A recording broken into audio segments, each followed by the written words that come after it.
Dr. Jocelyn Andaya. Ayan, ang Regional Director, NCR, concurrent OIC at Assistant Secretary for Operations ng Department of Education. Magandang umaga po, ma'am. Good morning, Asik Joyce.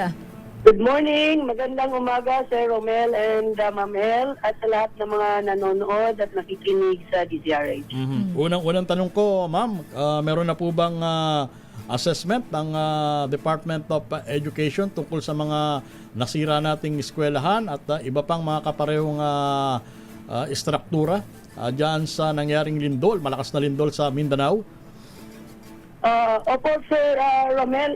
Actually, nung malaman po natin na lumindol, ay agad na nagpadala si Secretary Sani Angara ng ating mga tao para pumunta doon sa affected areas, lalo na sa Region 12 sa Sarangani, no?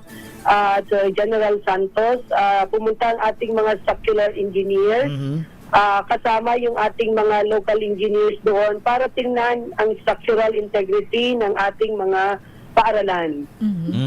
Ano po yung pinakamatinding na pinsala dyan sa area ng Mindanao in terms do sa mga paaralan natin? Opo. Ang matinding pinsala po ay nandun po sa Region 12 sa tinatawag nating SOC Sergeant, lalo na doon sa Sarangani, at doon sa Maasin Sarangani, sa Gran Sarangani, at sa Alabel Sarangani. Yun po talaga ang hardest hit. And then there are other two regions that incurred substantial damage also, kagaya ng Davao at saka Northern Mindanao. Sa Davao City, Digo City, Magsaysay, and Davao del Sur. And for Region 10 naman, sa Valencia, sa Maramag, Bukidnon, at sa Quezon, Bukidnon.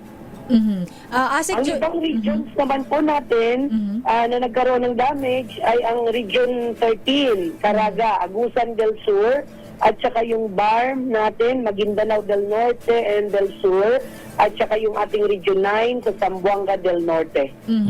Asik Joyce, when you say hardest hit, kumbaga matinding tinamaan, ano po, gaano po, can you please tell us specifically, yung mga classroom po ba may bumagsak or ano po yung total na damage na tinamo ng mga classrooms natin dito sa mga nabanggit niyo po na area na pinakamatinding tinamaan? Opo. Kagaya ng sinabi ko po kanina, sa Region 12 po tayo, maraming tinamaan. Ang total number of schools affected ay 161. Tapos yung classrooms na may minor damage ay 523. Meron namang major damage, 204. At saka yung totally damaged po na classrooms, 105. Naku, marami. So, ibig sabihin po nito ay talagang hihinto po ng pagpunta muna sa paaralan ang ating mga estudyante at mga guro upang tingnan ang ating mga eskwelahan, ng ating mga engineers at ng DRRM team natin. Wala pong papasok, sabi ni Secretary Angara, walang papapasukin unless nagkaroon ng evaluation and determination of the extent of damage, at saka kung ligtas na po ang ating mga paaralan, saka lang po natin papapasukin sila. So yung pong binabanggit nyo na hardest hit, ASEC, yung po ba may tuturing ng condemned building? Depende pa rin po yan sa pagsisiyasat at pagsusuri ng ating mga engineers po. Basta ang alam lang po natin sa ngayon ay hindi pa po pwedeng bumalik ang ating mga aral at guro doon sa ating mga paaralan. So Asik Joyce, ma'am, habang hindi pa po sila pwedeng pumasok dahil para sa kanilang kaligtasan ito at sa ating mga guro, ano po ang alternatibo na gagawin ng Department of Education para naman po hindi maantala yung pag-aaral ng ating mga estudyante? Opo. Mamel, ang sinasabi po ni Secretary Sani Angara ay una muna tingnan ang kaligtasan ng lahat. So yun po muna. Wala po muna tayong binibigay na mga gawain pampagkatuto sa ating mga bata. Pagkatapos po nitong nung week na to, magkakaroon po tayo ng psychological first aid sa mga bata. Ayun, importante. Sabi ninyo, Opo. na ang ibang bata, syempre na-witness nila po yung nangyari at nagkakaroon ng trauma. And so kailangan ating tulungan sila paano i-process po ito. Pagkatapos po nun ay magbibigay na po tayo paunti-unti ng mga worksheets sa kanila habang ginagawa pa po yung mga classroom para naman mapagpatuloy pa rin ang kanilang pag-aaral. So as of now, ASEC, meron bang suspension of classes sa mga naapektuhan itong malakas na lindol na ito sa Mindanao? Suspended po ang klase muna doon sa mga affected areas natin sa 6 regions and until further notice kung po pwede na ulit magsawagawa nga po ng psychological first aid at magbibigay na ng mga gawaing pampagkatuto sa mga bata. Tama, kasi safety first talaga, mahirap na. Pero ASEC, ito naman po sa pangkalahatan, kumusta po ang assessment ng Department of Education sa unang araw po ng klase? May ano po yung mga common problems na na-encounter pa rin po natin sa pagbubukas ng klase? Opo. Actually, sa kabuuan po ay naging maayos. At ligtas naman ang opening ng classes doon sa mga areas na hindi apektado ng lindol. Ang mga naging problema lang natin dito ay syempre doon sa kindergarten at grade 1. Normal na yung ibang mga bata ay talagang ayaw humiwalay sa mga magulang. Kaya nag-iiyakan.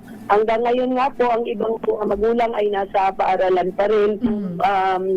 At nagta-transition po sila sa, siyempre, iba na yung kanilang environment. Pangalawa po, yung iba ay mga kulang ang mga records. Kaya meron tayong mga help desk sa mga paaralan, kung napansin po ninyo, para tulungan ng ating mga bata at ang mga magulang hanapin ng kanilang mga section at the same time also kung ano yung kailangan nilang dokumento, ginaguide din po sila. Meron tayo pero ano lang po ito, napakakonti na nabanggit din. Meron pa rin tayong mga areas na baha pa rin.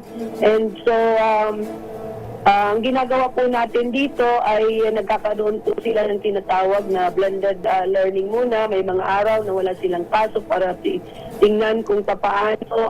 May di-deliver pa yung instruction sa paraan na komportable sila at ligtas din. Okay. With that, maraming salamat, Assistant Secretary may habol Anday. lang Merong ako, habol? Sige, please, go ahead. Sir Lucky Romel. ASEC, kumusta po yung wage hike na hirit po ng mga teacher po natin? Ano na po ang status nitong kahilingan ng ating pong mga guro as of now?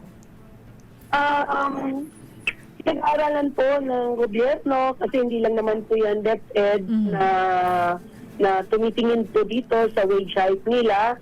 Pero sa DepEd, napansin niyo po, meron po tayong ECP na tinatawag na napopromote po yung ating mga guro. Kailangan nilang mag-submit lang ng mga dokumento para ma-promote po sila at pag na-promote po sila, itataas po yung kanilang sweldo. Pero po yun sa usapin ng wage hike, ayun po ay pag-uusap ng mga DBM at saka ng pamahalaan. Okay po. Maraming salamat, Maraming salamat. ASEC. Salamat! At sana Magandang umaga po.